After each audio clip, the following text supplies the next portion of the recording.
Good evening, everyone. Yeah, you're welcome to this live session that we're about to get started right now. And I'm sure you're excited to be here. And we're going to have a great time in this session that we're going to start with Mr. Olukayode Jegede. If you can hear me right now, I'll just like you to just use the comment section, be it from your mobile device or from your laptop. Just type in and introduce yourself and let us know where you are connecting from. If you are in Lagos, Abuja, Ibadan, just let's know your location where you are viewing from.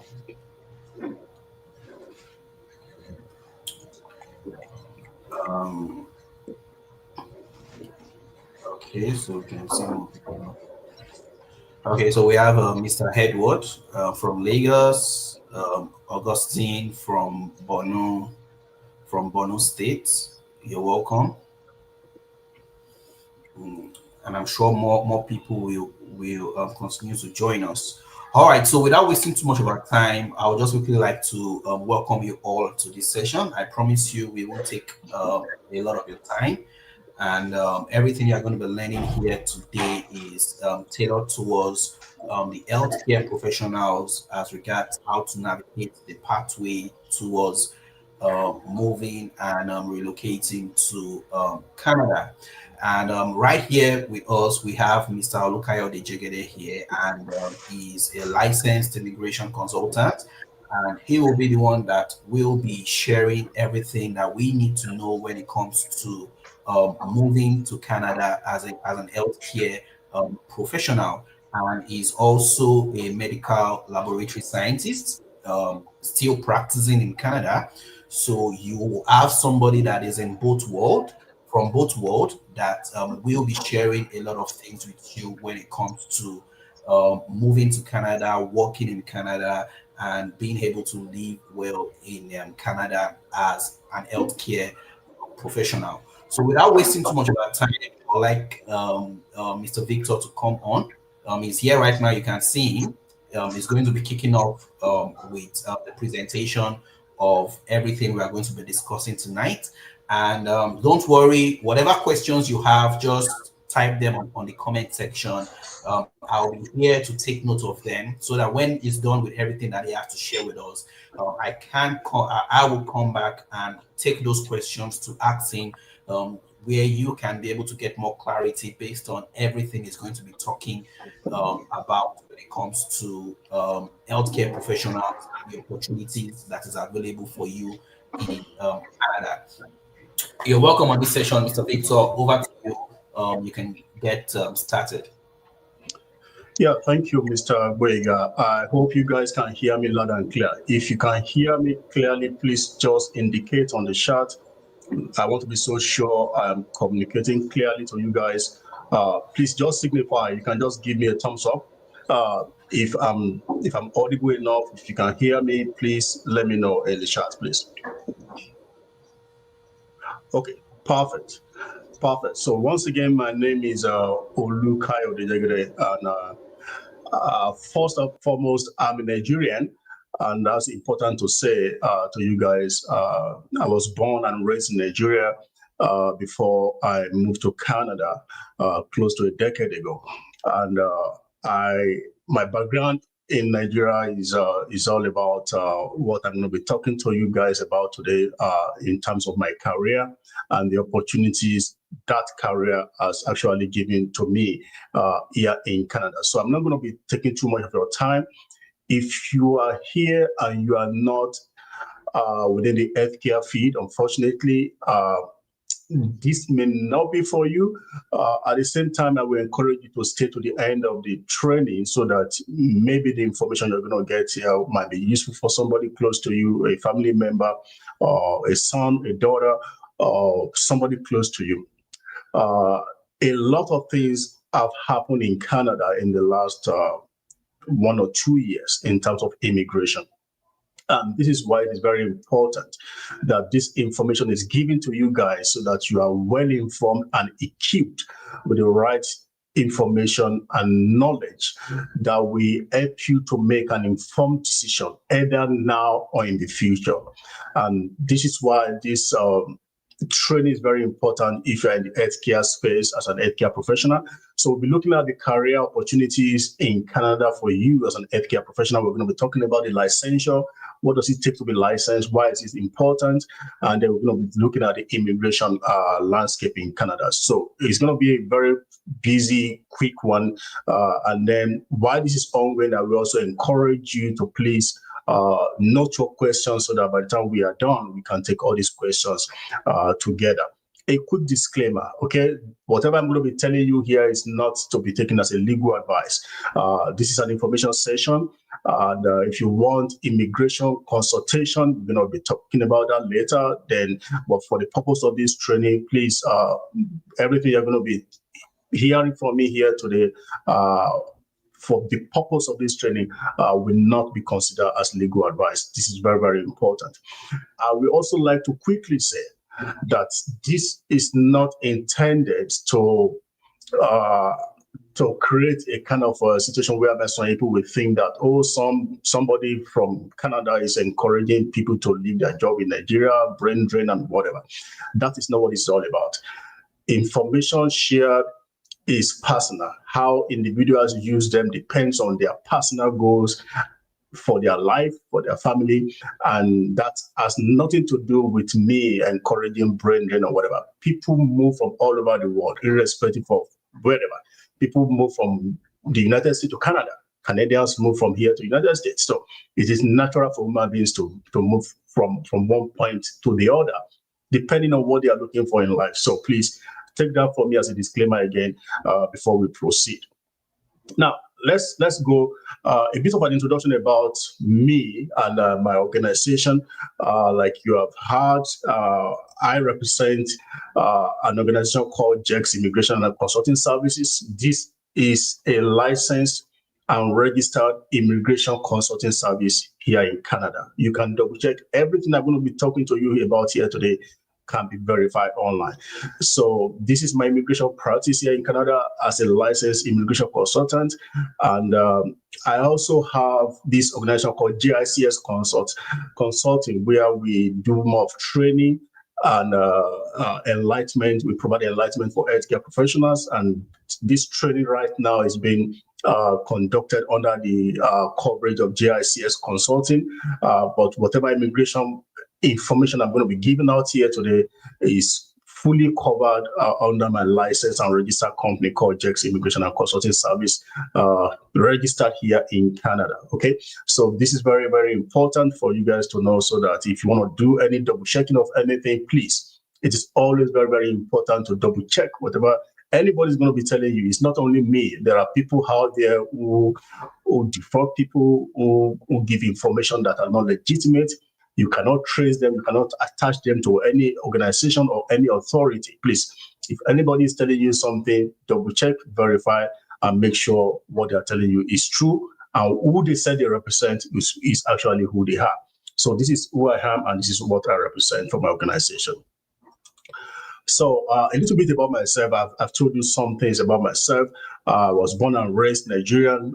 Currently, I'm a Canadian citizen. At the same time, I'm a Nigerian citizen. Thank God for dual citizenship permission by law. And in terms of my career, I started as a medical laboratory professional in Nigeria. I practiced in Nigeria for 10 years before I relocated to Canada. When I moved to Canada here, I've always been a medical lab person. I've gotten licensed in 2 provinces. I was once licensed in Manitoba under the College of Medical Technologies of Manitoba. Currently, I'm licensed in Ontario by the College of Medical Technologies of Ontario. And at the same time, because of my passion for immigration, I went to Queen's University in Kingston, Ontario. You can check out that school. It's a great school. Interestingly, Elon Musk went to Queen's University in Canada for a while before he moved to the United States. He studied physics. He started his physics education in Queen's University before he transferred to the US. So just so you know the kind of school I went to. And I studied immigration law. at Queen's University in Ontario, and then I got licensed by the College of Immigration Consultants here in Canada, and that's why I said I'm regulated by the CICC. So if you want to double check some of these things, this seminar is going to be talking a lot about so many things. I want to show you something quickly so that if you are trying to double check whether I am licensed or not, you can actually go to the CICC website. That's the College of Immigration Consultants, and then you can actually double check everything I'm telling you right now about my licensure with the college. I'm going to open that page because everything we are going to be doing today is going to be based on facts. Nobody is going to be telling you something that is not real. So if you want to double check me and to be so sure I am who I said I am, if you go to this website, the College of Immigration Consultant, that is a website. If you go to English, okay, so you can go to the Find Out Immigration Consultant. Now, this is not because of me only. This applies to anybody who's telling you anything, okay? If anybody is saying that, oh, we are immigration consultants in Canada, we can help you, please do your due diligence. Confirm whether they are either immigration consultants, whether they are immigration lawyers, whether they are paralegals. If you cannot find their name on the registers of the applicable organizations, please run away. So if you want to double check me, this is a public register, find an immigration consultant. If you come here, I am an RCIC, so don't look for RISA. That's different. That's for a different category. This is for mine. And all you need to do is to put my name here, okay? Just put my first name, or you can put my company's name, whichever one. Just put two. You can use my first name and my last name, and then you can click on Find. So when you click on Find, you can see my name. This is my company that I just showed you guys. This is my license type. Am I entitled to practice? Yes. So this is my college ID number. This is to the public. This is to safeguard people from being scammed. And that's why it is good for you to ask questions from anybody who is telling you something. Be very, very sure that they are not lying to you. Okay, so let's go back to what we'll be talking about, so that I just show you guys that to authenticate and for you to know that there's nothing I'm going to be telling you here that is not a shrine that cannot be verified. A little bit of pictures here. I mean, that was my picture at my graduation at Queen's University in Ontario, in Kingston. In the middle, you can see some of my very dirty slides. Some of the laboratories where I've worked. This was when I worked at the Eastern Ontario Regional Laboratory Association in Ottawa, and I golf a bit. That's on the golf course there. So let's talk about why we are here. So why is this webinar focused on healthcare professionals? It is very, very important. And there are three major reasons that I have for you guys here to show why we are particularly talking about healthcare professionals, not IT professionals, not business managers, not other people. The first thing is because this is the world I live in. Okay, it's a lived experience. I've practiced in Nigeria I practiced in Nigeria for 10 years. I've been practicing in Canada, fully licensed as a medical lab tech for over 8 years now. I have worked in big hospitals. I've worked in small hospitals. I have worked part-time. I've worked full-time. I've registered business as a medical lab person. I've traveled to rural places. I can tell you places that so many people in Canada have never had before, small, big, medium size. So it's something that is, and I've worked with different people. I've worked with nurses, I've worked with doctors, I've worked with X-ray technicians, I've worked with diverse professionals from different countries. So it's something that I understand very, very well, and I'm very, very passionate about it. That gives me an opportunity to be able to talk to you beyond the immigration aspect, beyond the job aspect. I can share so many things with you when it comes to healthcare professionals, the challenges we face here, the opportunities that are available. So my organization represents a bridge, because when you look at the current immigration landscape in Canada, and I'm still going to get to that, you realize that it is no longer business as usual for Canadian immigration. Canada now prioritizes quality over quantity. There was a time in our immigration history in Canada that it's like, oh, everybody is just coming to Canada. That time is over, and I'm very, very serious about it. But right now, Canada is prioritizing people, professionals who have the capacity and the potential to contribute to the economy and to the well-being of Canadians. So, my background positioned me to be a bridge between healthcare and immigration, and that's which is like the watchword for our organization, bridging the gap between healthcare and immigration. It's very, very important. That's why this training is only for healthcare professionals and any other person who probably is thinking of moving to that direction, or who have a family member who might benefit from that. So that's why I said I've worked this part myself. I know what it takes to succeed, especially as an internationally trained healthcare professional in Canada.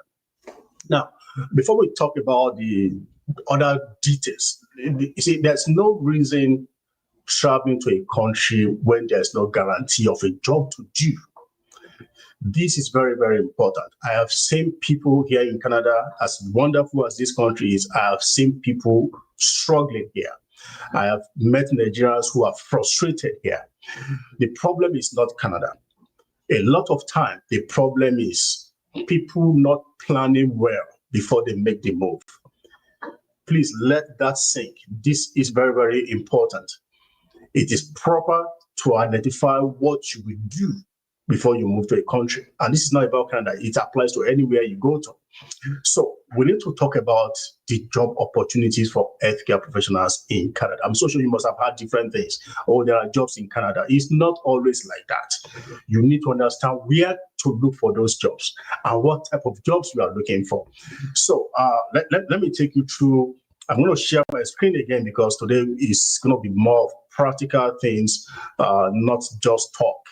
I'm going to share with you a few things about the job opportunities that are available here that anybody can take if you have what it takes. And let me start by going to this particular screen. Care jobs in Canada. I already have that. Okay, so let's go to Indeed. I mean, this is Google, so you can search. You can search for many of these healthcare jobs in different places. There are some healthcare jobs that you will find on the healthcare authority, because here we also have things that we call them healthcare authorities. Every region of Canada is a very big country, so you have different regions of Canada having different healthcare authorities. There's a Saskatchewan healthcare authority. There's a Hiola that I explained to you. There are different ones. So the best way to go about it is to use some of these search engines. You can try Google, you can try Indeed, you can, if you have a specific website in mind, you can go there. Okay, like this is Indeed. You can search for a particular healthcare job here. Type in the healthcare job, type in the location, maybe the province, maybe you are looking for nursing position, physiotherapist, pharmacy position. Anyway, just type in there and type in the province. It's going to tell you, it's going to show you a few things. Now, this is specifically bringing this to me because I'm a medical lab person, and I'm going to still explain some of these things to you in depth. By the time we get to this point. So when you search this way, you can see the different jobs. You can see what they offer. You can see how much they are willing to pay. You can go through so many things. So this is one way to start through third-party recruiting agencies like Indeed, and there are so many of them. Another thing you can do, if you are in a place like Manitoba, for example, you can check the Winnipeg Regional Health Authority, for example, if this is where you are.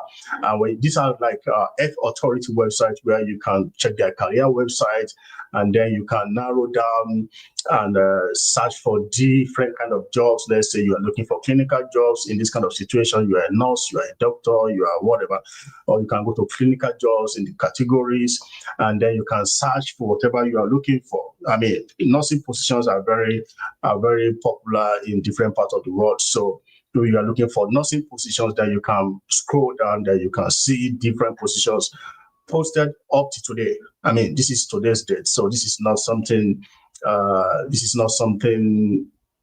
too far away, and then you can click on them, and then you can see everything, what they are paying, how much it is, and all those things. So this is how. This is where the jobs are, and this is how to look for those jobs if you are searching for them. And I decided to show you guys that so that you can understand that there are a lot of open positions in Canada, especially if you're an healthcare professional. We don't have enough here. I'm fortunate to have been able to travel around this country to see different things. And I can tell you that we still don't have enough healthcare professionals here in Canada. And the question would be that, okay, if we don't have enough healthcare professionals in Canada, why is the government not opening the border and allowing people to flow in? That is not how it works. Okay. When we get to the immigration aspect, we're going to be talking about that. But like I've said, there are different ones. And interestingly, many people are used to the other regular jobs like full-time positions, part-time positions. The agency and travel position is what many people don't know. Even here in Canada, I can tell you, I have people who are working full-time. They are okay. They are doing well.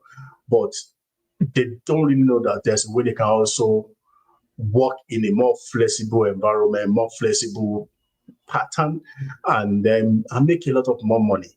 I have done this, and I know this very, very well. You can work as a business, and I will explain that.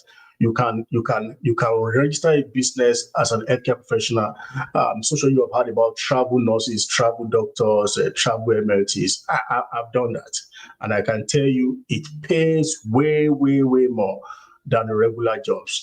And then you have a flexibility. You can have a 3-month contract. For example, I've met a woman here who have been working as a travel nurse for 25 years. Okay, we met in a particular hospital where I've worked. She has never worked for any hospital full-time. She has worked as a travel nurse for 25 years. And I can tell you here in Canada, the one I know, people I've worked with, many of these nurses get paid about $100 per hour.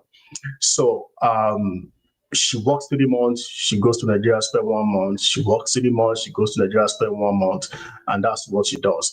I know another guy who's also a nurse, a Nigerian nurse. He spent 6 months in Canada, spent 6 months in Nigeria. He lives in VI in Lagos. You see him in Lagos, you think he doesn't have a job, but 6 months is here, 6 months is out. What he does for 6 months, what he's going to make in 6 months is much more than what some people here in Canada will make in a year. So these flexibilities are there and this information are there, but if you don't know, you don't know, and there's nothing you can do about it. But we're going to get to that and talk a little bit more about that because we have so much to cover today. This is just an example of, I'm not so sure if this screen is big enough, but this is an example of a job that I got in Northwest Territories. That's upper part of Canada. Northern Canada is very northern part of Canada, close to Alaska and close to Russia. I got a job there, a very good job with the government of Northwest Territories. Eventually, I had to turn it down because my family, my children were not ready to follow me. But it's very, very solid job. They are ready to pay for everything. They are ready to move my stuff from wherever I am. And I can tell you there are Nigerians working there. One of my lecturers when I was in school in Ibadan, I met him in a conference some time ago, and he said he has been there. He's going to retire there. He's been there for about 7 years. As at the time I saw him, which was about 5 years ago. So people move around, and some of these opportunities are there. It all depends on what you want and how far you can go. This is like a screenshot of. This is mine. This is like a screenshot of one of those business work. I call it business work because you have a business incorporated and you are the one working in the business. So this is like a screenshot of what is possible in terms of your per hour pay, how many hours you're able to work, your overtime and things like that. They pay for your flight. The first time I went through this, I didn't have that picture here. I forgot to put that picture. They pay for my flight from Ottawa. And I went to a small town that I've never been before, and it was so interesting to exciting to see something new. I flew in a plane that could only take 9 people. So apart from the 2 pilots in front, the plane could only seat 7 passengers, and I was just laughing throughout the flight. The plane flew very, very well. I mean, beyond the opportunity you have, beyond the money, you also have you are able to explore. You are able to see what most people in Canada have not even seen in their lifetime. So it's quite fun. I'm very adventurous, so I love things like that. And if you're an healthcare worker in Canada and you are very flexible and you are open-minded, some of these things are also very, very, very, very possible. Just to give you some insight into the working opportunity around here in Canada before I go too far. I know you guys might have questions. All I can tell you to do is to keep your questions, start collating your questions around some of this subject area, and we will deal with them at the appropriate time. Now, we have discussed about the job opportunities. It's not magic. It's not a mirage. These are things you can go online right now and confirm yourself. Are there healthcare opportunity jobs in Canada? The answer is yes. So that has been established. I've used my own story, the things I've done. I've used that to explain that to you. So let's talk about the other thing that's very, very important in this discussion, and it is licensure. Licensure is very, very important because as much as Canada needs people, Canada will not hand over a job to you as an healthcare professional without proper license. This country runs on regulation. This country is well regulated, and I can tell you that everything around here is licensed. So, and what that means is that before you're able to get that license, you have been vetted, you have been verified, it has been confirmed that you know what you are doing. Now, the missing link between a lot of people that come here and succeed and many people that come here and get frustrated is because people focus mostly on immigration. Oh, I want to move, I want to do this, I want to do that. People don't really think and also prioritize the things that will make their life easy in that place. And as Nigerians, I understand that. I've been there.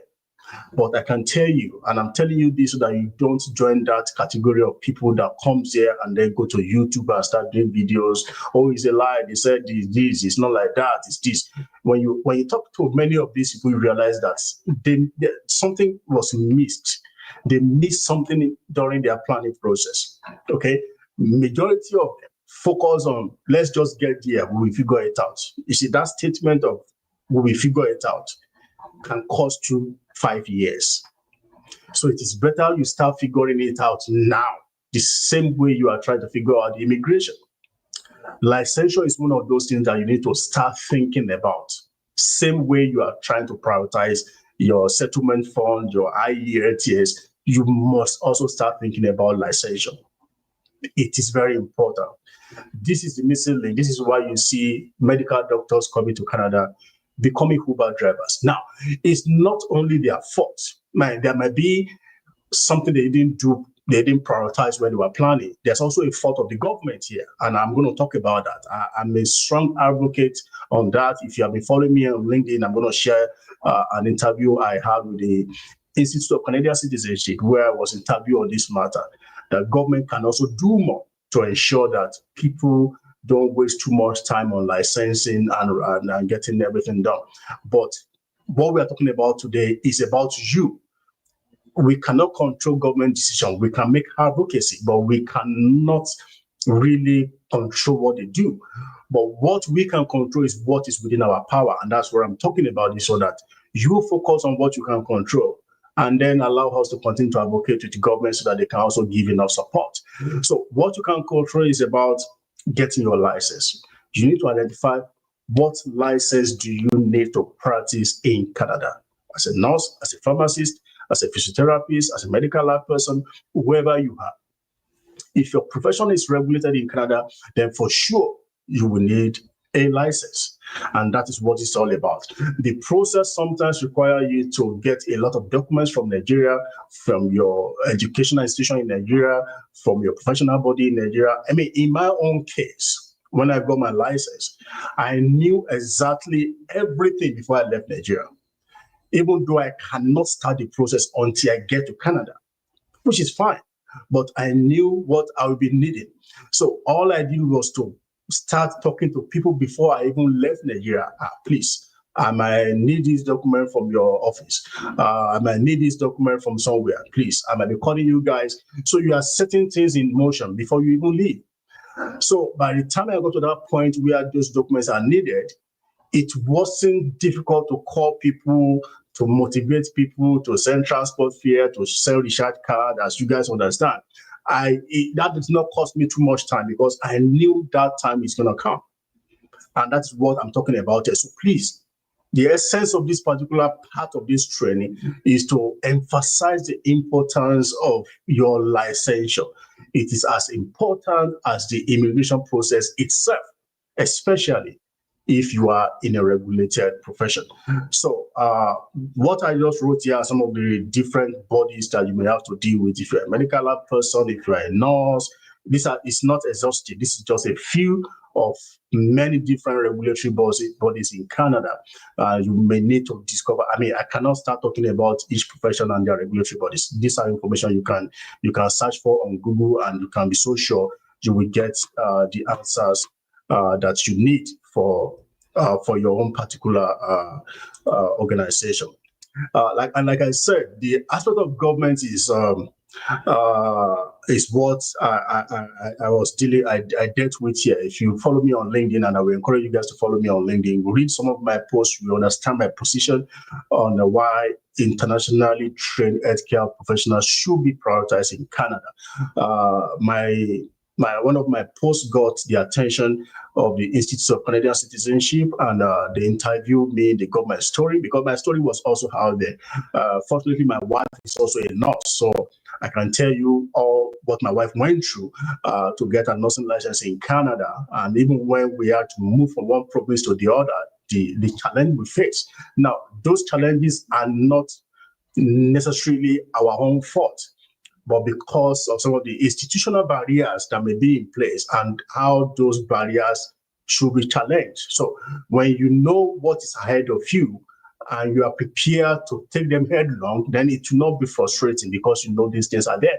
So if you have time, you can go to that link, or if you can go to my LinkedIn, you follow me on LinkedIn, you're definitely going to see this particular information there. And if you want to read the whole article where I was interviewed with my story, I put that link there. Unfortunately, this is not a clickable link, but if you can take a screenshot and type it in manually on your browser over time, you are free to do so.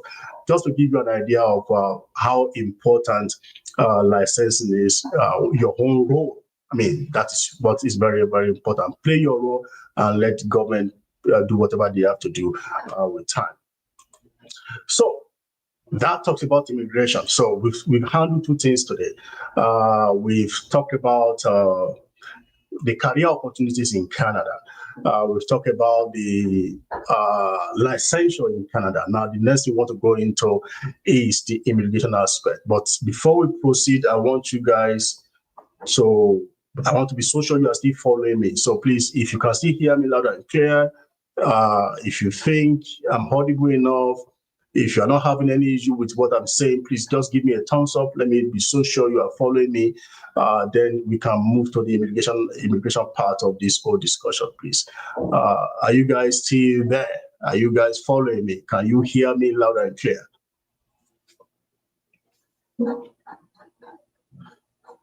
Okay, I don't think anybody is following me. I can't see any thumbs up. Mr. Boyega, are you sure we are being followed? Yes, we are. We are. Okay, I think I got some feedback now. Okay, thank you. I just want to make sure that you guys are engaged and you guys can see everything I'm doing. So great. So let's move on to the immigration aspect, and that is very, very, very key. Thank you for those thumbs up. I really appreciate them. Thank you so much. So let's move on. So the next thing we're going to be talking about is the Canada's new immigration direction. Now, this is key. This is important. For many of you, I'm so sure you've heard so many things about what is happening in Canada in terms of immigration. As a matter of fact, somebody called me and told me that, that she had that Canada is no longer taking people, is no longer allowing people to come. I said, well, that is not true. What is happening right now is that a lot of things have changed, and I will give you the backstory.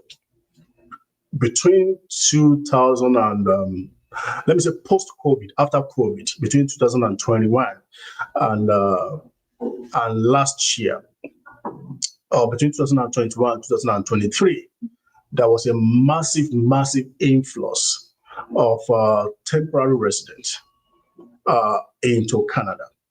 Many of them international students, and many of them are international students who came for 1 month program in colleges and short program colleges and whatever.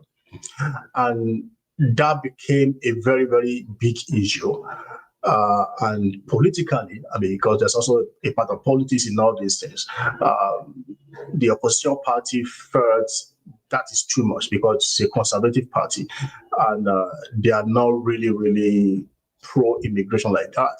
And then there are feedback of pressure, strain on a lot of systems, like the housing became expensive, especially in the big cities like Toronto, Vancouver.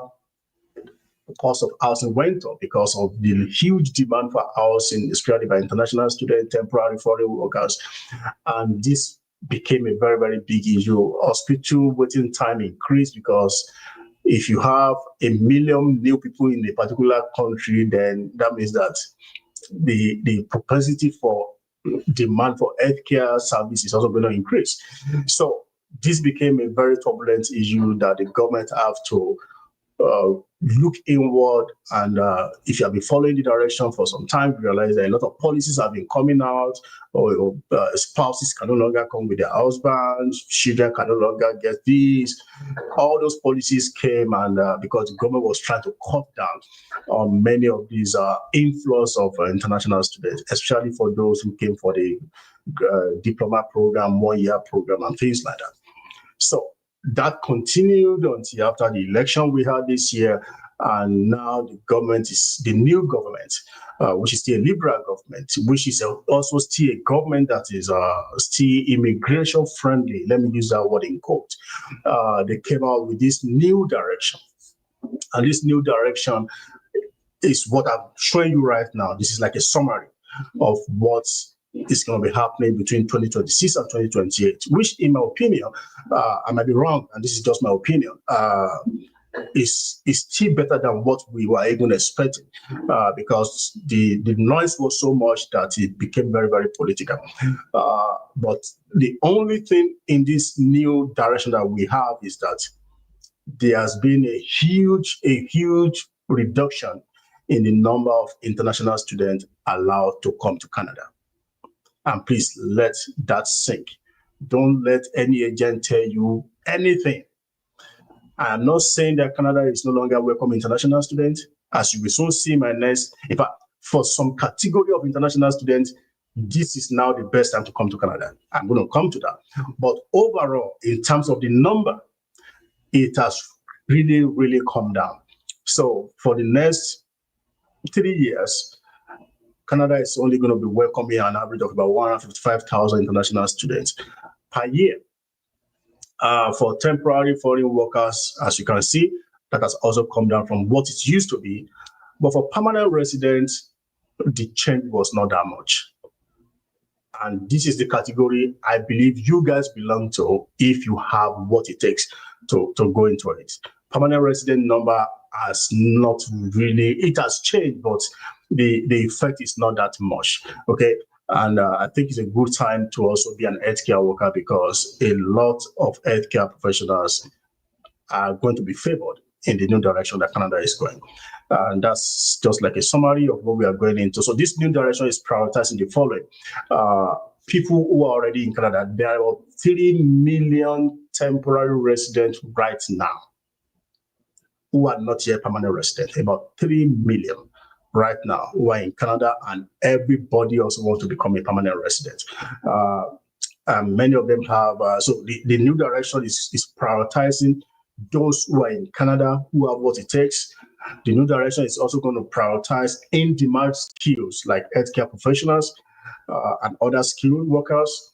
The new direction is also favorable to applicants who have one or two connection to some provinces. So provincial nominating programs are going to be very big right now.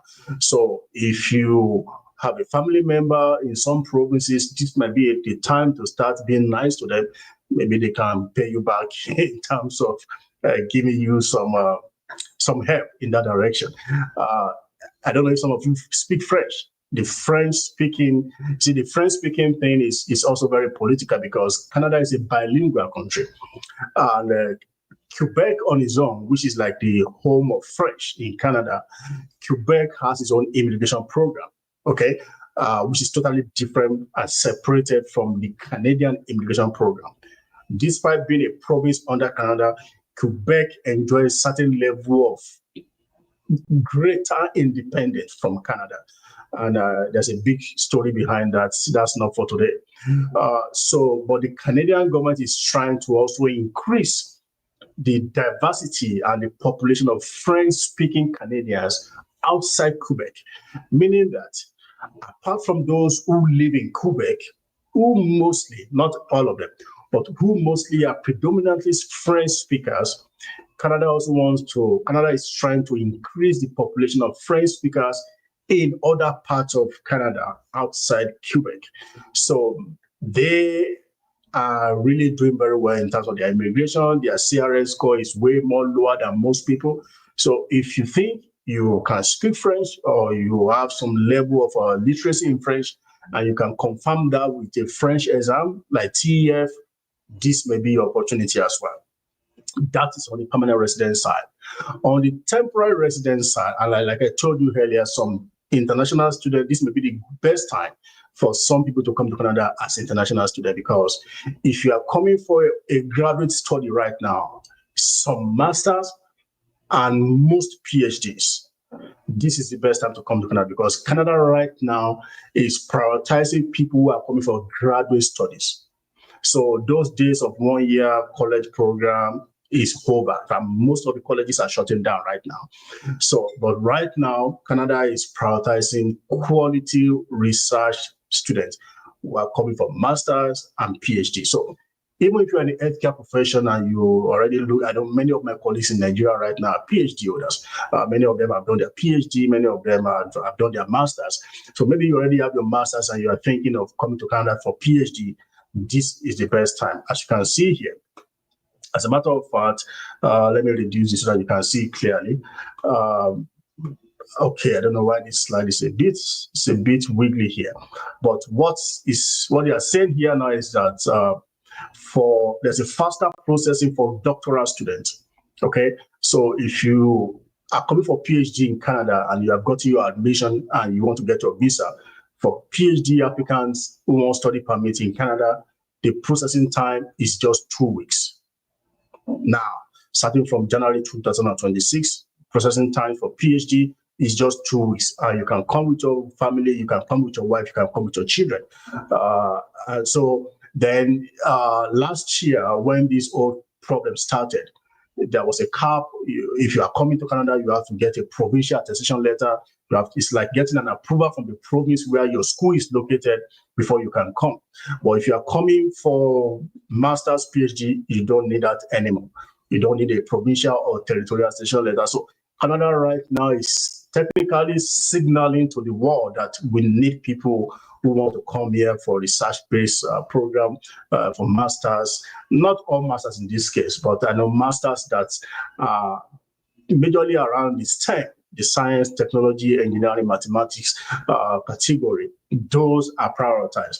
PhD, it seems to be all PhD. So this may not apply to you. It could be for a member of your family, a friend who wants to come to Canada to study PhD.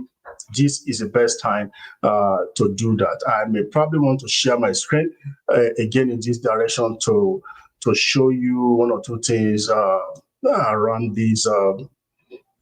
This what I just told you about getting your graduate degree in Canada, so that you can see it.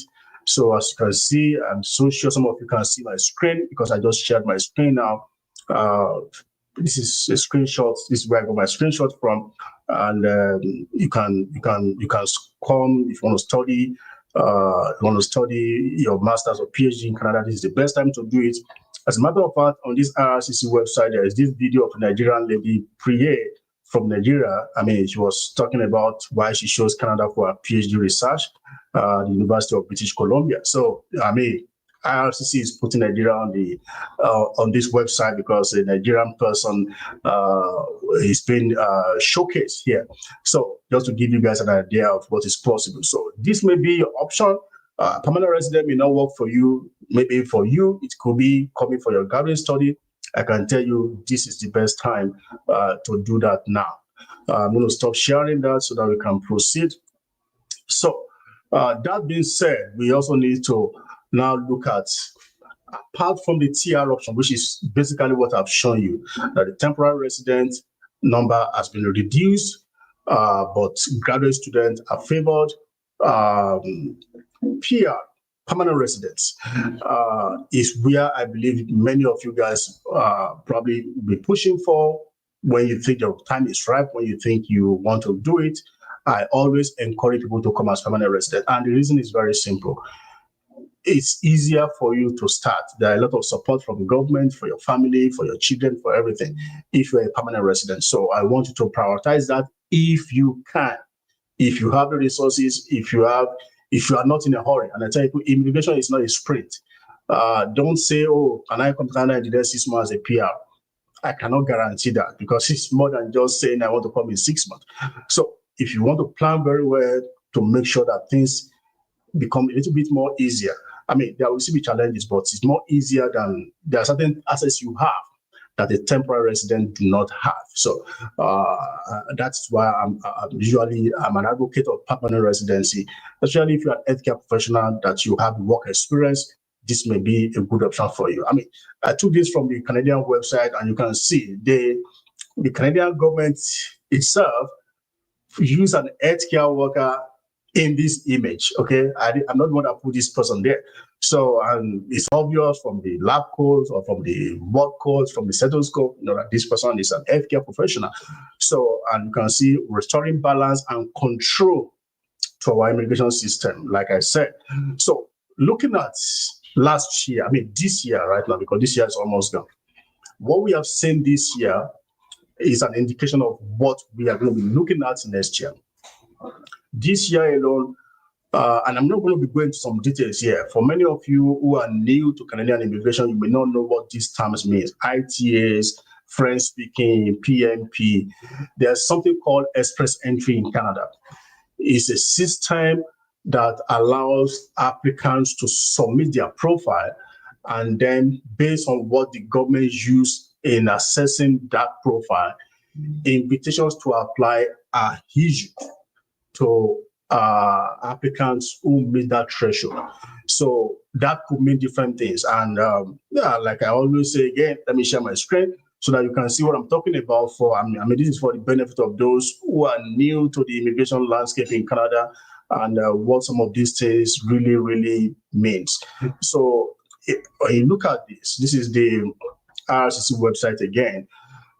I won't say every month, because sometimes, like in the last 4 days now, today is 13, the last 3 days, we have had 2 draws. Okay, this is a draw done on the November 10 for provincial nominee program. This is another done yesterday for the Canadian Experience class. So sometimes it is monthly, sometimes in October, I think we had 1, 2, 3, 4, 5, 6, 7 in different categories. So every applicant must submit the application into that express entry pool, and depending on what your application looks like, you may qualify for provincial nominee if you have a connection to any province in Canada. You may qualify for the French language proficiency draw if you can demonstrate proficiency in the French language. Canadian Experience class is for those who have acquired at least 1 year work experience in Canada. But this is the one that applies to you guys, healthcare and social services. Okay, so these draws are done randomly. It could be once in a month. Sometimes, like as you can see, the last time the healthcare draw was done was in October.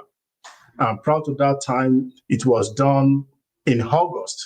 I'm proud of that one. It was done in July. So there's no way we can know when they will do it. In the past, it used to be a general draw, but now it is now classified in different categories. So we now have occupational based draw. So pretty much these are occupational based draws that the government now do. So, but when they do it, if you have your profile in the pool, if your profile meets any of these category, you can actually qualify. And I mean, I've seen people recently who got an invitation to apply. Invitation to apply means that from the profile you have submitted, if you are lucky enough, if your profile meets any of these cutoff mark, it's like somebody writing JAMB exam. So the CRS score is like your cutoff mark. Okay, so the government determines that this particular draw, the CRS score is 533. So if you score 534, for example, or 533, depending on when you submit your application, then you might get a letter from the government saying that you can now go and submit a full application. So that letter you get from the government is called invitation to apply. I mean, I believe that has covered that for many people who are new to this particular aspect of what we are saying. So, but looking at this year so far, through the Express Entry program, about 83,000 ITAs have been issued. It's French speaking because government is really trying to increase the French population outside Quebec. Like I said, they have the largest number. Healthcare data shows that it still continues to reflect ongoing labor shortages in healthcare. And then we also have the PNP and the Canadian Experience class, which is kind of steady over the years. So from what we have seen this year, healthcare did not do badly at all this year. And next year, from what we have seen in the direction of the government, there may be more opportunities for healthcare professionals going forward. And this is a breakdown of the direction that the government is going for the next 3 years. For permanent residency, the government is looking at about 380,000 per year for the next 3 years. Out of these 380,000, then you have different categories. And this is the one that I believe reflects where you guys are going to be. And that is the one that has to do with the economic programs. This particular one, where you have a federal high-skill program, which it means that out of these 380,000, going to be having about 109,000 dedicated to skilled professionals like you in the healthcare category. And if you are lucky, you have a connection to any family. For example, if you have families in Manitoba, let me use Manitoba as a case study. I came through Manitoba when I came to Canada, because I had a connection to Manitoba province, and my application was somewhat supported in Manitoba because of my healthcare, because my occupation as a medical lab person falls under the in-demand occupation in Manitoba, coupled with the fact that I have a family connection in Manitoba at the time. So this may also be your category. So if you don't qualify for this one, if you have a connection to the province, you might qualify under this particular number. Maybe you also have a connection one way or the other to the Atlantic Immigration Program. You still have that number there. So, but I'm just saying that for majority of people, most people will be under the federal high-skill program. So, which is still not a bad number, because even so far this year, we have not even gotten to this number. Like I showed you previously, what we have done this year so far for the total ITAs is 83,199. Fine, there are some permanent residency program this year that falls outside express entry, but comparing the total ITA in all occupation, it has not even gotten to 100,000. But next year, we are looking at something around these for high-skill workers, which pretty much most of them will come from the express entry program. For those who don't come from the express entry program, maybe they are coming to the Atlantic Immigration Program, or maybe they are coming from the provincial nominee program. So in essence, what I'm saying is that the outlook for next year, in my own opinion, looks brighter, even much more than what we have seen this year. And I believe as an healthcare professional, if you think you want to try something, this is a good time to try it. I know it takes a lot, and I'm not saying everybody will qualify. My job here is to give you guys the information and then allow you guys to make your decision at the appropriate time. So This is the direction that the Canadian government is going in terms of immigration, and the essence of what we are doing right now is to show you guys the direction where the government is going, so that number one, somebody don't lie to you and tell you what is not obtainable. Number two, so that if you have to plan, you know what you are planning on. And number three, then you can decide that, okay, weigh your risk. Is it worth it or not? If I eventually, for example, if you have the resources, you have the resources to go into this, you want to wait. Is it worth leaving everything behind and going for this? I mean, if you ask me that question, the answer is relative. What is okay for me might not be okay for you. But if you ask me, do I have any regrets staying in this country so far? I will tell you no. Are there challenges? Yes. But those challenges are not regrets, because if I'm still also in Nigeria, there will be challenges. So challenges is normal to life, but I would rather still prefer to live here for now. Probably visit Nigeria once in a while when I come around. So and that is where this works. So this is the direction the government is going, like I've shown you guys. And the next thing we want to do is to probably give you guys some insight into your pathway to success. Looking at all these things, that's okay. Based on this information about the career opportunity, the licensing that is required, and the direction that the government is going, what should I do? How can I position myself for success on this journey if I want to go into it?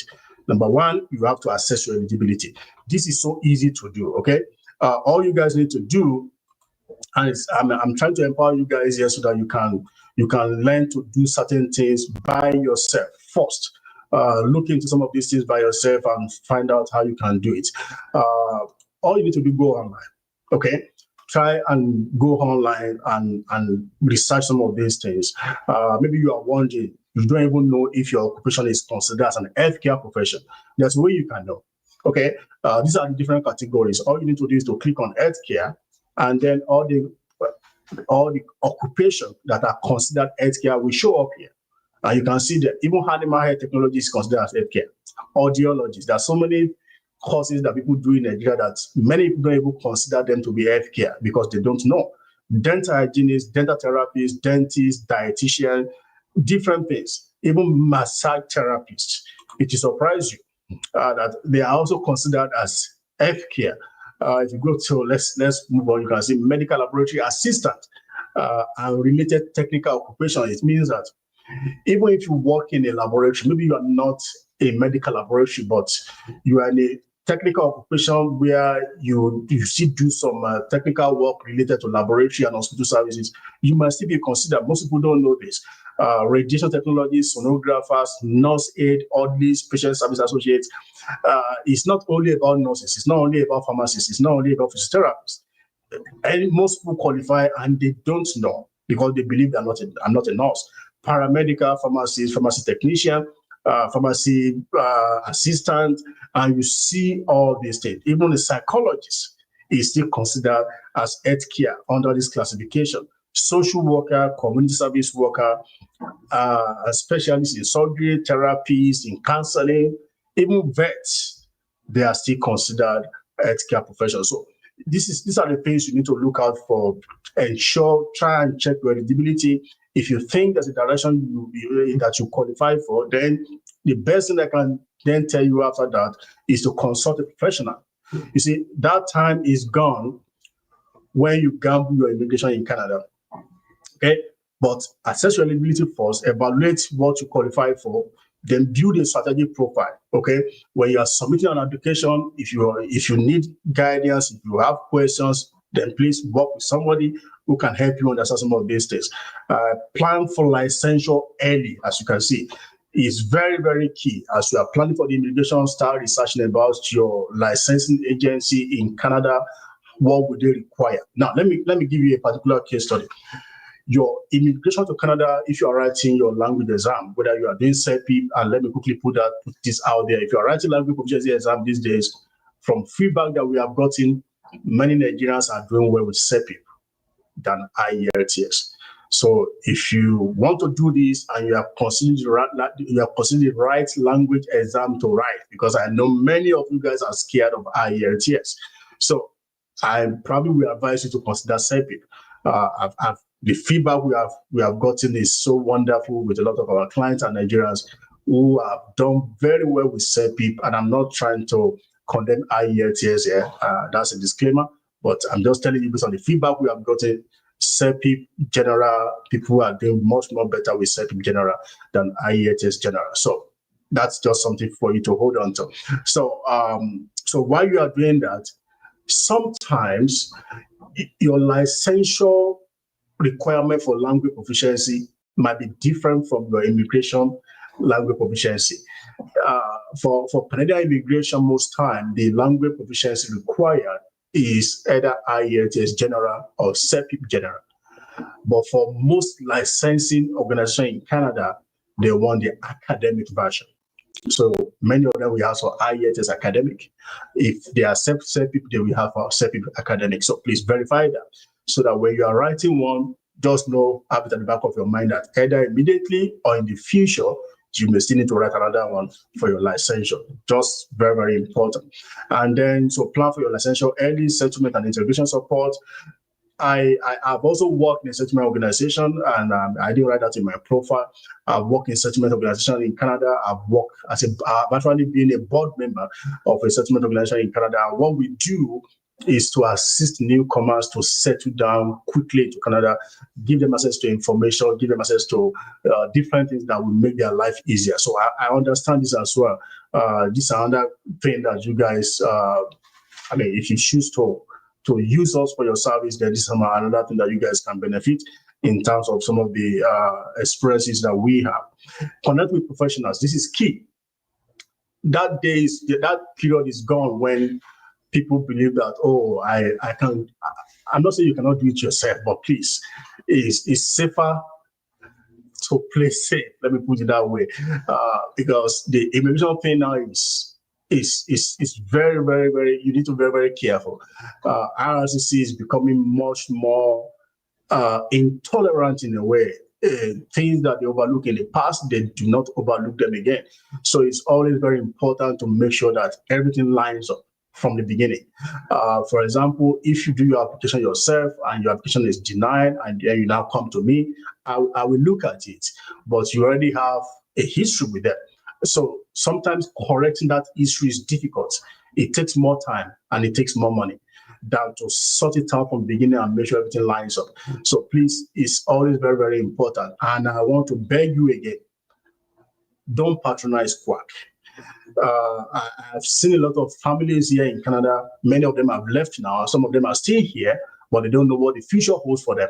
And the reason is because they already misrepresented. Some of them are still in court. Some of them are trying to battle everything in court, but because of what an agent did in Nigeria, using fake document for them. And then when this was discovered by IRCC can, if I would the law, some laws that are coming into effect next year, IRCC can cancel a visa. Whether you are already in Canada or you are about to enter Canada, if that visa has been issued to you, if they find out later that something went wrong with the process that got to that visa can be canceled. Some of these laws are coming in January, and this is why it is very, very important to be cautious, please. Very, very important. And as a professional, I can tell you from what I know, from what I've studied in school about immigration, it is very, very important to use somebody who knows this to help you. To make this easier for you, normally I do consultation. If for people who want to use our service, I'm so sure you guys are used to that. If you want consultation with any immigration lawyer, immigration consultant, they will send you a link on the calendar. Many of them will tell you to pay $250, $450, $350, depending. But we are not doing that today. But for anybody who feels that they need consultation, we have like a discount offer for like 20 people who want to go into that. That link is there.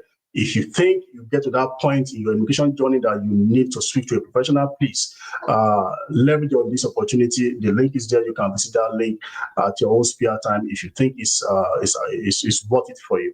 But the most important thing I'm saying here is that please try and put things in the normal perspective so that you don't waste your time, you don't waste money, and you don't get banned for inadmissibility in Canada.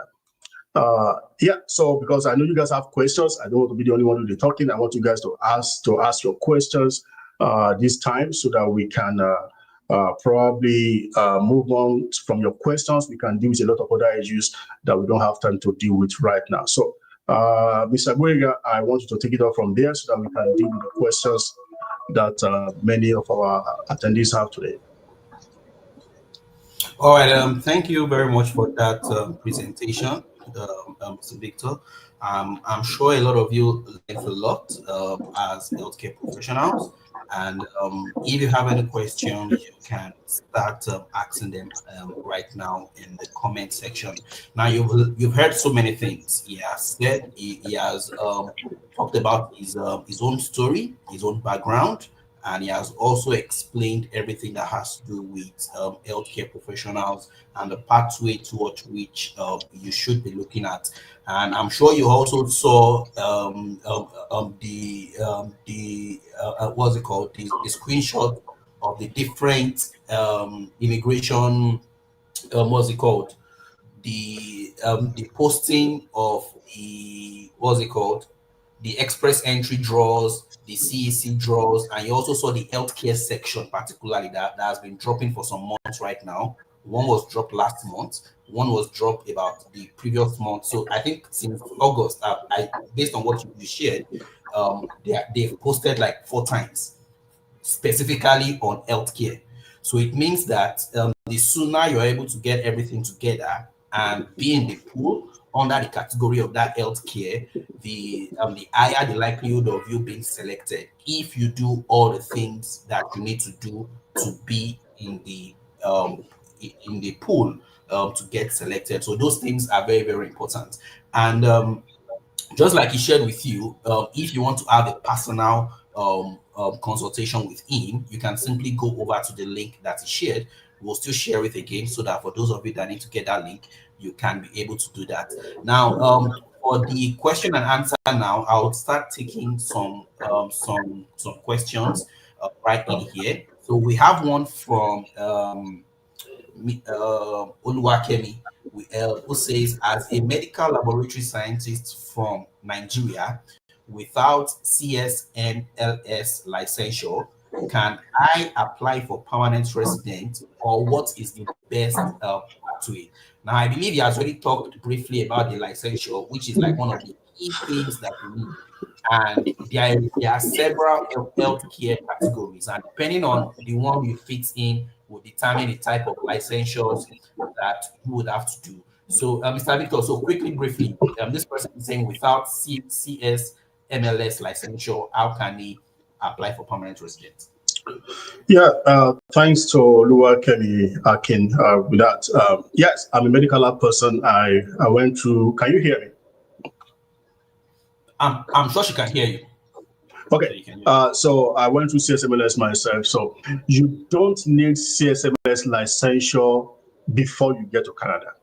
As a matter of fact, there is no way you can go through CSMLS until you are in Canada, because what CSMLS does is that there is a system, an organization that allows internationally trained medical lab professionals to they vet your document, and at the same time they get you prepared to write the exam. Okay, I'm going to the website now. They get you prepared to write the exam, so that once you pass the exam, then you will now be licensed. As a matter of fact, it is not CSMLS that give you license. CSMLS only vet you to make sure that you are appropriate for licensing. Once you pass the CSMLS exam and all the other documentation that you have to do, then you will have to get your license from your provincial authority. One of those provincial authority is the one I mentioned to you, CMLTO. I mean, there are many of them. In Ontario, it's CMLTO. In Manitoba, it's CMLTM, and it all depends on where you find yourself. So that is how it works. But you can process your permanent residency and get to Canada before you write your CSMLS exam. What I am trying to say is that understand what CSMLS will require from you and start working on it behind the scene, so that when you get to Canada eventually, it is not new to you. You can just activate all the systems you have put in place for CSMLS licensing. And that's how it works.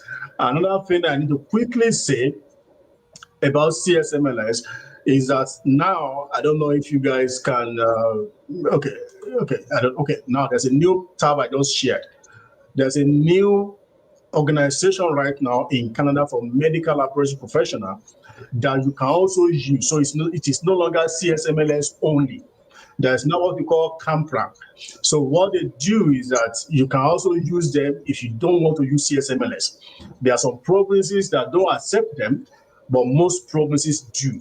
They are a little bit more flexible than CSMLS. So if you are considering CSMLS, I will also want to check this one so that you can assess which one you think is appropriate for you.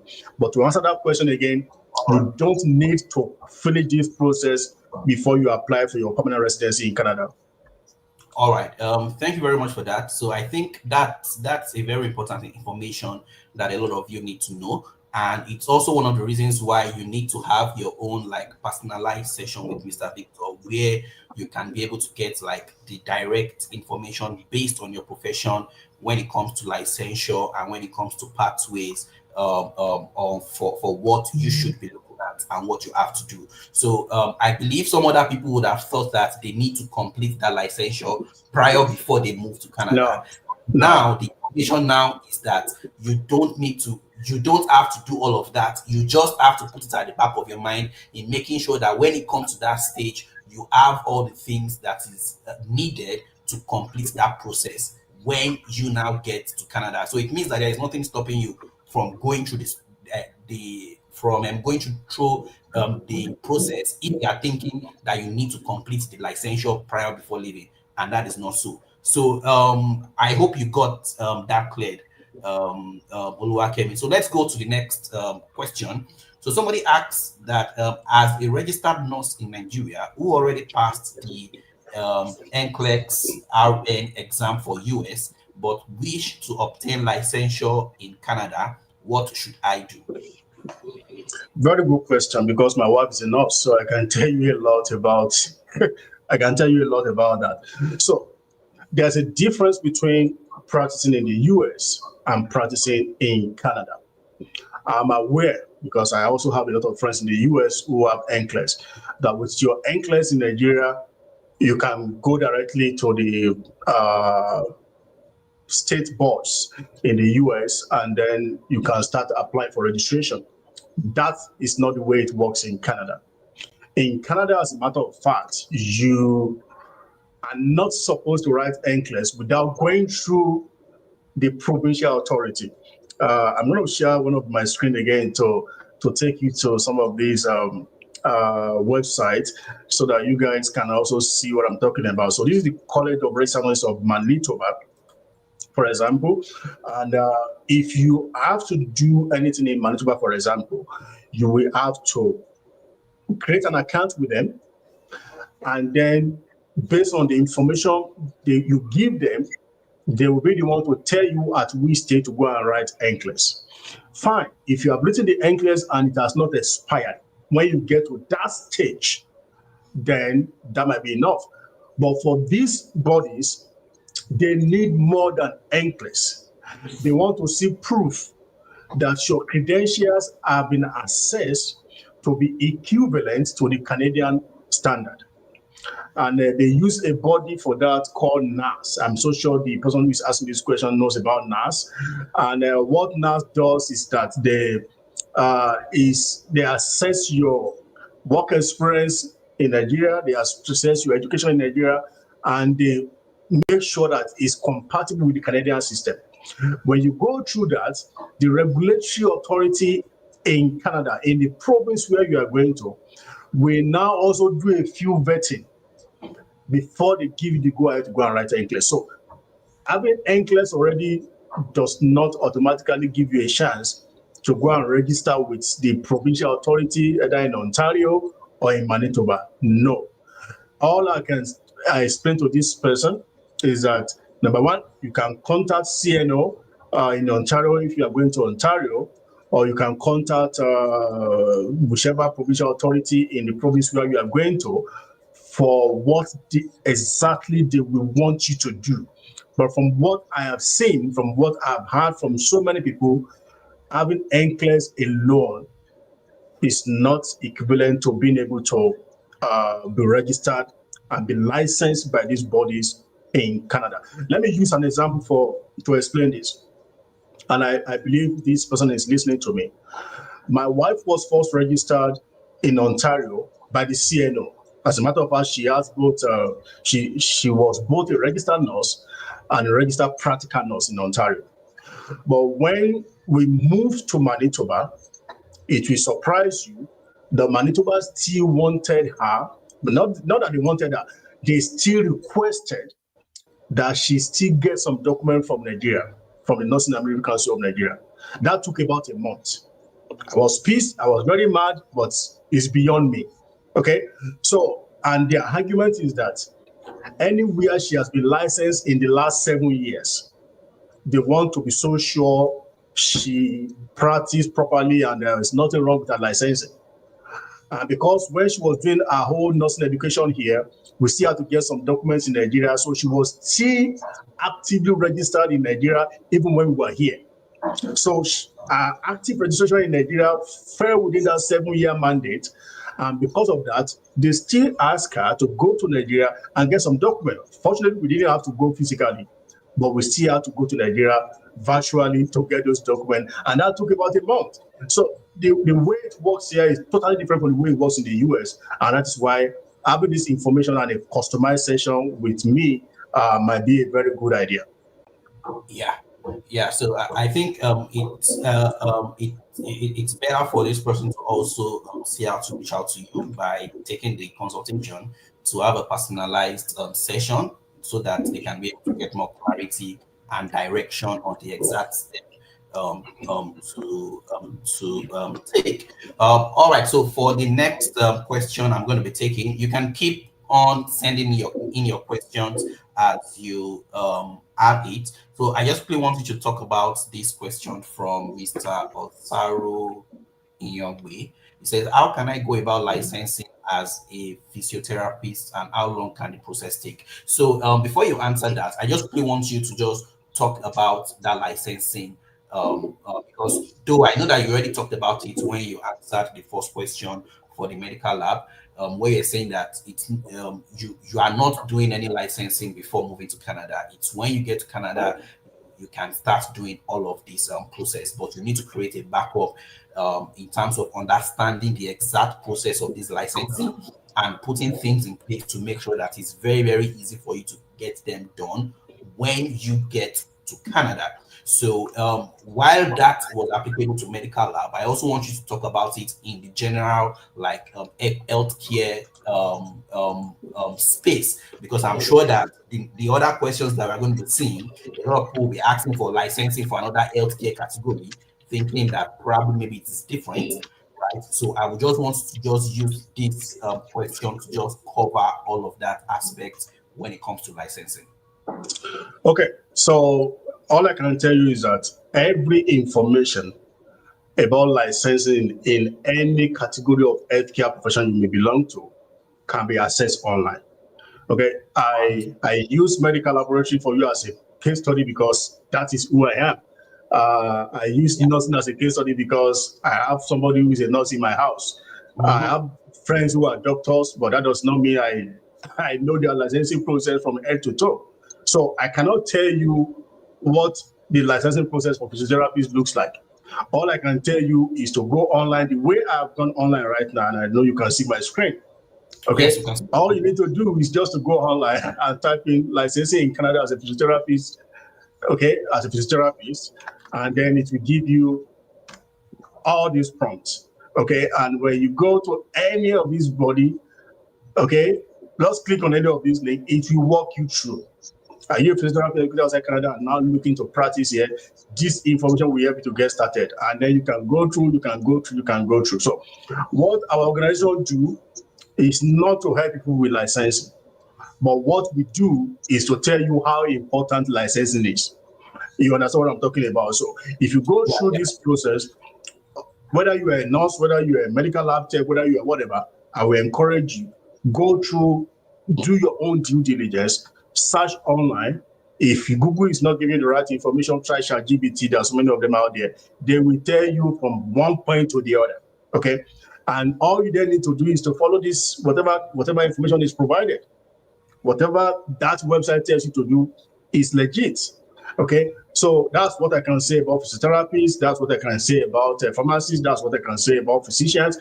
Whatever category you belong to, there's always an information online that you can leverage on. What I'm saying, in essence, is that I may not be able to give you all the detailed information about licensing for all healthcare profession. No, I mean I can Google it and tell you, but I have not lived that part. That is not my that's not part of what we do. But what we emphasize is that check everything about those licensing requirements and make sure that you have them. And if you have questions, if you are confused, then you can come to us. Then we can use our own network that we have with different people. I have friends who are physiotherapists, okay, that I know she's licensed, but I don't have to ask her, how did you get licensed? I knew she went through some things.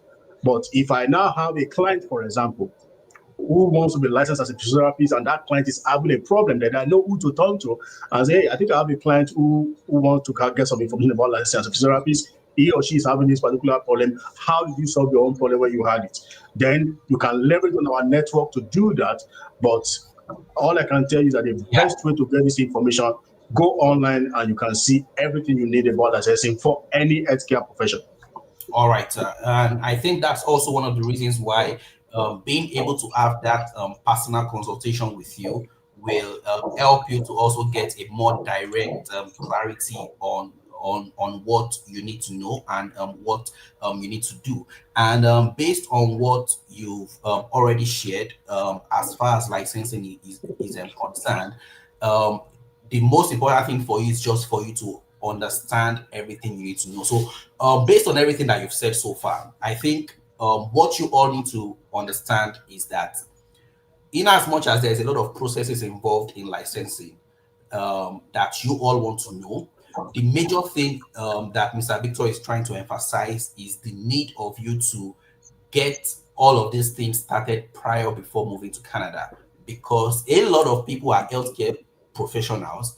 They don't have information about this. They move to Canada and they start struggling and they start finding it difficult going through the licensing process. And that is the reason why so many people are doing the type of jobs or the type of things that they were not supposed to do because they were not informed, right? So what he is trying to tell you is that you need to be well informed before you move to Canada, understanding that when you get to Canada, you can start going through all of this process to get licensed. At least based on what you said, is when you get to Canada, you can start the implementation of licensing. It's not prior before you get to Canada, if I get that right.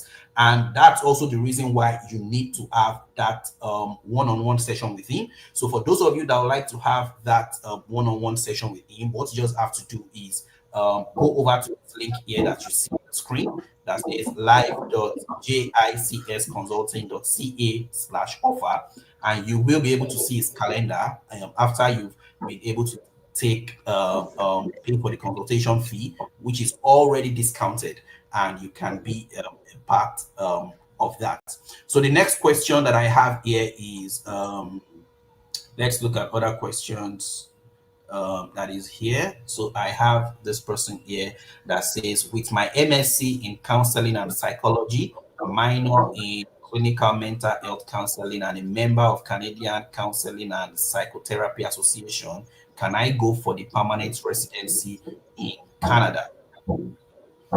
Well, that is, I mean, that's a very good combination of education there.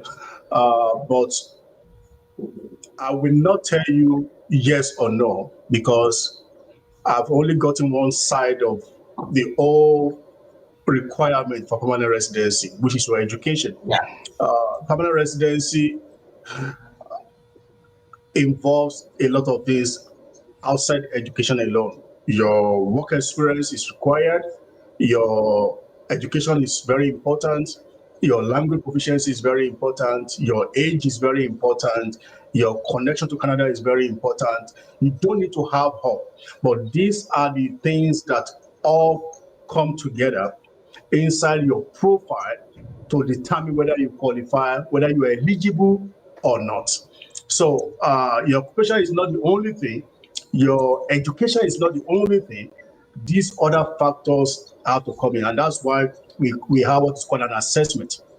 So I love your profile. Is very very nice. It's very very good, but that is not enough for me to say yes or no that you will qualify. So I mean, if you want a one-on-one, we can discuss further on this. But there are a lot of other factors that are very very important that are relevant to determining whether someone will qualify for permanent residency or not. So if this makes sense, I will want to encourage you to consider uh, a session to look at what we can work out for you. A few questions need to be asked, whether you have family connection to Canada. If you don't, we can look at so many other factors and then decide that, okay, based on your education, which is fantastic, based on your profession, which is very, very good, you need to look at this, you need to look at this, you need to look at that. And that's why I said my answer to you is neither yes nor no. Yeah, I understand why that is so. And based on this person's question, that will lead me to the next question. So I'm going to be joining two questions together. So the first one is simply somebody that asked, where is this question? It was a personal question for you in terms of um, just hold on a bit. Okay, so now this person says the licensure process is money consuming. How did you get to Canada before the licensure? Is there a healthcare job before the process begin? And there's a reason why I took this question that I really want to first of all talk about it before I direct it over to you, and that leads to the other questions that says, okay, how many months?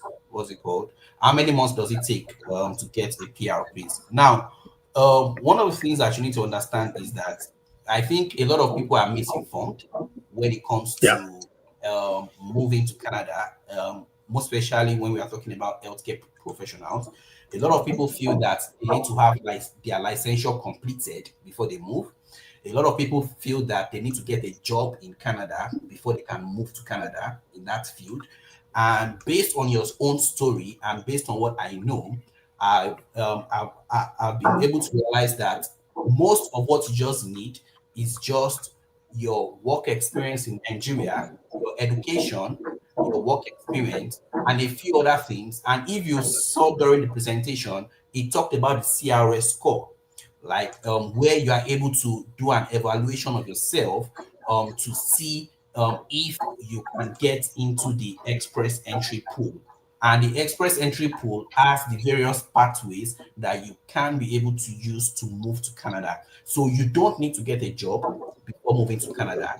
You don't need to complete your licensing before you move to Canada. You just need to have the necessary information so long as you are skilled in the healthcare profession and you can prove it with the documentation that will be asked for you to prove that yes, this is what I studied, this is what I this is the experience I've done in terms of your work experience. This is my result of the CELPIP. He talked about IELTS and CELPIP, saying that CELPIP is the best, is one of the most recommended for the English exam.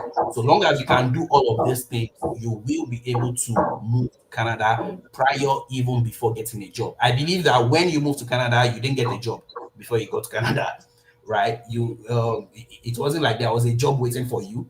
Immediately you moved into Canada. What made it easy for you was because you were well informed before moving, and you did all the things that you needed to do, which you've already shared at the beginning, that you already have an idea of everything that has to do with licensing, and you just made the preparation so that when you go to Canada, you were able to do all of those things, and everything was made easy. So I just have to just bring this question up because because a lot of people feel that licensing is extremely important. They have to spend a whole lot of money, and the whole process can take years before they can be able to complete it. So Yeah, I let me just let me just add a few things to that so that everybody can be on the same page. I appreciate the questions, and honestly, I would love to tell you my story. Um, I did not have, I had a passion to come to Canada a long time ago, but I was not well positioned to take advantage of the opportunities that were coming my way. I was a civil servant, so it's not a probably I had all the money to do it. I was a civil servant working not even in Lagos. I was not working in Abuja. I was not working in Port Harcourt. I was working in Ekiti.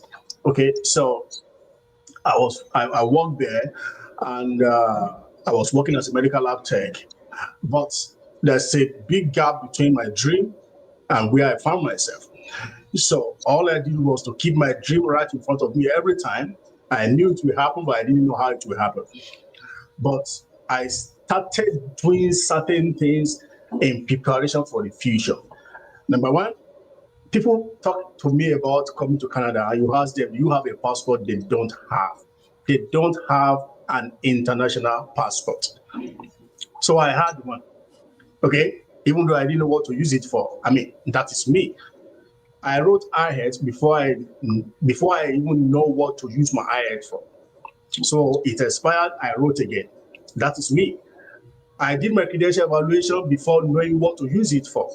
I knew it is required in Canada, but then the opportunity was not there even when I did. So I had it. Now, you know what these things did for me? By the time that opportunity came, I had money saved. What I mean, this is personal. You want my personal story, and that's why I'm sharing it. I yeah. was not doing what my colleagues were doing. People were buying cars, I was not. I was saving money. You understand? So when the opportunity came, it was a single phone call from somebody that I did not know is now in Canada, who is a family member. I did not know is now in Canada. So when he called me that I'm now in Canada and that this is possible, the first he asked me two questions. Do you have IELTS? I said I have. He said, have you done your credential evaluation? I said I have. He said, go and apply. So what if he called me that night and I said I will go and book for the IELTS? Maybe by the time I come back with the IELTS, he would have changed his mind. You understand? So it's all Mhm. about preparation. If you know this is what you want to do, I'm not saying you should be radical about it, but take one step at a time. It's not a sprint. I mention it, and there's a reason why I mention it. There's a mindset around our people back home that believes if once you want to travel, you can do it in 6 months. It always leads to trouble when you have that mindset. That is the Japa. I don't believe in Japa. I believe in people moving when it is right, when it is appropriate for a common good. But when it is Japa, you are running from something and you don't have to run as an healthcare professional. Plan well, the opportunities will not close. I can tell you, all over the world, healthcare professionals are in demand. So there's no point running. Just plan well and then things will work out. So that is what I did. I had virtually everything ready, even though I didn't have all the money ready. So when I got to the state of money, then we walk around it within the family, we also around it, and the money came. But the things I could control myself, I had them under my control. And that is why this is important. What I'm telling you guys today is not because I want you guys to go and apply tomorrow. As a matter of fact, some of you may not apply next year. As a matter of fact, some of you may never apply at all, which is fine. But the idea is that nobody comes to you and tell you lies so that you guys don't waste the little money you have and give it to fraudulent people. And that's the whole idea of this thing. So it is personal. It's all the way you see it. If you see that something you want to achieve in 3 years, don't wait for year 2.5 before you start. Start now.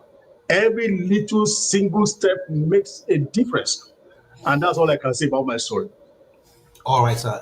Thank you very much for sharing that. So I hope that has provided a lot more clarity for some of the questions that we have here. So the next question I'll be taking will soon be rounding up because we don't want to take too much of your time. So once again, for those of you that want to have like the personal one-on-one with Mr. Victor, you can simply make use of this link here to take you over to the page. So probably you might just open the link down, let them just see the page from your own end. Yeah, I think I have it somewhere here. So you can just open it down while we look at the other questions that we have. So the next question here is from Mr. Mustafa, who asks that what are the exams needed for medical doctors to practice in Canada? So I think he's a medical doctor, so he's asking that what are the exams needed? So are there exams that they need to do? So if yes, what are they? Well, I will still, my answer will still not be different from what I told the last person. Yeah, what said the All last time? these things you can check on the relevant websites. At this point, Google will be your best friend for some of these little details about the exams. I know there are different exams that many of my friends have done, but it's always better for you to check the relevant website that applies to medical doctors. And if you have questions, if you're having challenges on them, then we can talk about them. I can use my own network to discuss with some of my colleagues who are in that space. But I won't be in the best position to tell you about an exam that I've not written myself. So Yeah, I will just encourage you, do your due diligence. You see, immigration also require you to start doing certain things before you engage people, before you give people money, even before you give me money. If you choose to give me money, before you give me money, if you come to me that you need my service now, I'm going to ask you certain questions. I will not just say because you have all the money that you want to give for my service that I will go ahead. No, I want to know what you know. Because that way we can be on the same page when we are talking. So that's the same answer I will give to Mr. Mustafa. Please check the relevant website that applies to doctors. Just Google some of these things out. This exam will come out, and then you can know exactly how to proceed from there. But if you are having challenges, then we can talk about it. I can use my own network, leverage on it for you to make things easier for you when you get to that point where you are having challenges. all right, sir. Thank you very much for that. So, are there any? If you know you have more questions, you can just put them in. I think most of the questions that we have has already been taken. So we have a question from Divine that says, "Does paying for consultation means you will guide me till I can become successful, so I can successfully come to Canada, or is there a deadline?" So the consultation that you are having right here is for you to. Can you please open up the page so that you Yeah, can. I'm gonna open my calendar so people will see my So, calendar. um, So so, so what this gives you access to is a private meeting with Mr. Victor, which is just for about 45 minutes, where you can be able to help you assess your current situation when it comes to preparing and your eligibility, most especially your eligibility in terms of what you currently have, your education, doing your profile and letting you know that okay, this is what you need to do based on what you have right now in getting started on your move to relocation, right? So it's just more like a consultation before you now go into implementing everything that is being shared with you. So it's not just you just trying to just get started and you're doing everything on your own. You are having a professional that is able to tell you that okay, these are the things that you need to prepare, and this is what you are eligible for. So that is what you are paying for. You are paying to have that personalized consultation based on your field in the healthcare space, and that helps you to do that. Now, the official page of Mr. Victor, the is his normal coaching that is for 45 minutes is for $150. and that in Nigeria is, think that's about 210,000 naira. But for those of you that are in this session, you can see right on the Calendly, that's his official page. So if you go to his official page when you Google him, this is what you see. This is where people normally book to have that personal one-on-one with him, because just like his background, he's in the healthcare space and he's also a licensed immigration consultant. So who better than to give you the necessary advice than someone like him, right? To put you in the right direction on what you need to have. So that's why people normally book these initial meetings with him so that they can be able to see what they can, the steps they need to take and the right things they need to do. So that is what you are paying for those of you that will be taking advantage. So currently, right now, it's already discounted to 100,000 naira. So if you use the link, it takes you only to that page where you pay 100,000 naira. And after you've made the payment, it will take you to this calendar, where you just simply pick the date and the time where you're going to have that one-on-one meeting with him, and it can be able to put you through based on your profile, based on your current condition, in terms of the things, your education, everything you have, and assess you and tell you, okay, this is the path for you to go. So that's what the consultation covers, and I hope that is clear. Um, okay, so let's just see.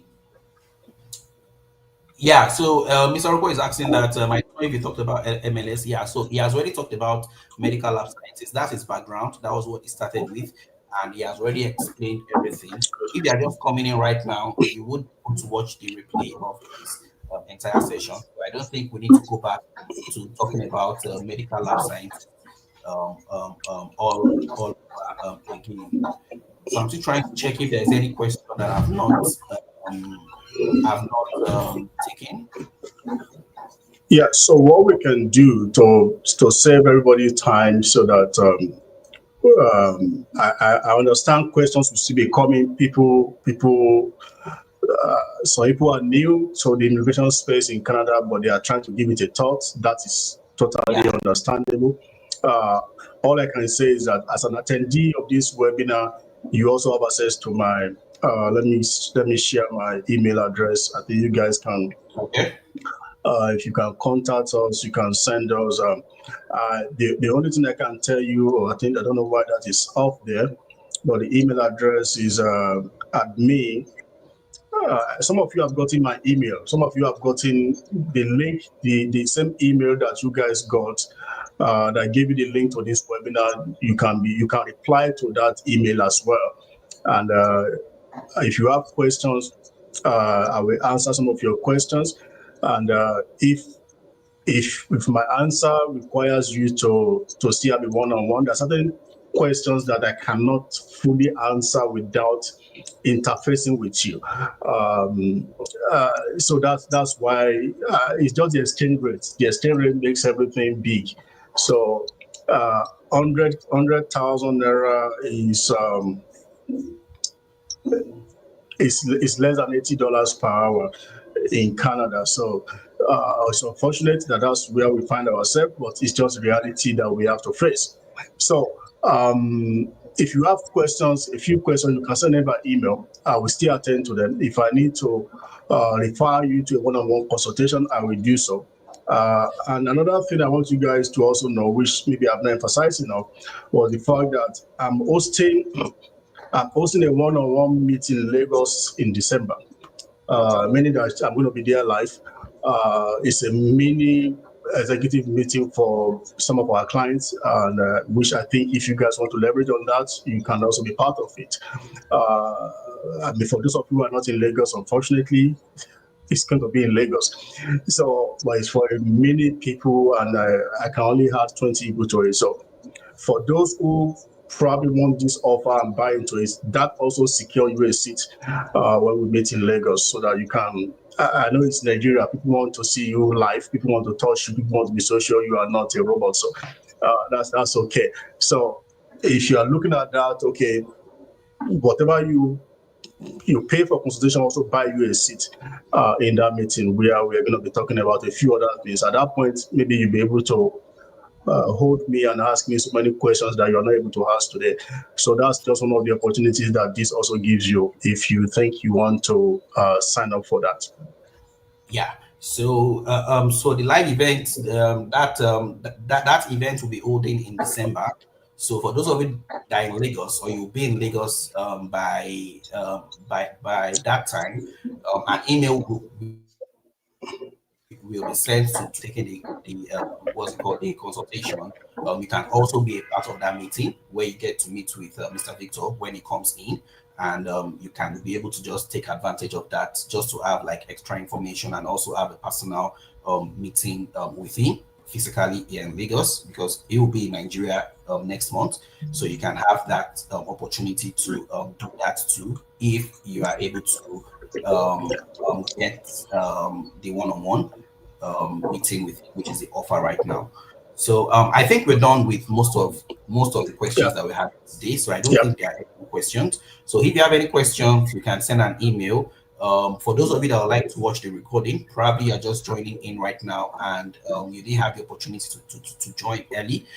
Just click on the link. The link for this YouTube session will help you get access to the recording, so you can be able to watch that video. It's going to start all over again, and you can be able to watch the whole presentation and get all the necessary information that that you need. So I think that will be all for now. Thank you very much for everyone that attended. I hope you're able to get a lot of information. You're able to get some clarity, and it was well detailed enough for you to take the next step. Yeah, I want to So, say a big thank you to you guys. Thank you so much for sparing your time. I know many of you guys are probably going to work today. You are back from work, and you still have enough time for this. Yes, it's not a sprint. It's a race. It's a plan. It's something that if you think it's gonna be worthwhile for you, is you're not also not doing it for yourself only. You're doing it for your family. You are doing it. I mean, I came here with two kids. My first daughter was 7 years old when I came here. Now she's almost 16. And my son was almost 2 years old when we came here. Now it's more than 10. A lot of changes have happened. Uh, I'm a proud father that I brought them here. No regrets. That's the best gift I could ever give them. Is it going to be easy for you? No. Is it worth it? I would think so. So that's what I will say. So thank you so much for joining. We appreciate your time. all right, all right. Okay, bye.